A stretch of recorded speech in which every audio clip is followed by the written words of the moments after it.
407 years ago, our forefathers brought forth honest content in a new nation conceived in liberty and dedicated to the proposition that all men are created equal.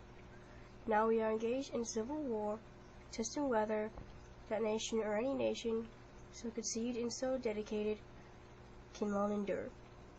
We are met on a great battlefield of that war.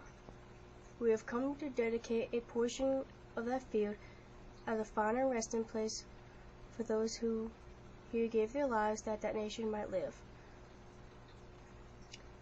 It is altogether fitting and proper that we should do this. But in a larger sense, we cannot concentrate, we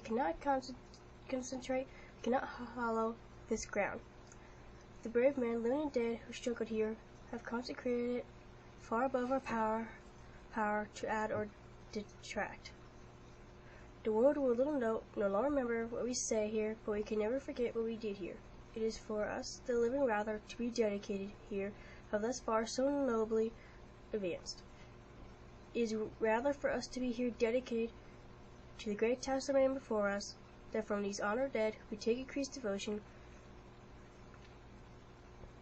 to that cause which they give us here the last full measures of devotion.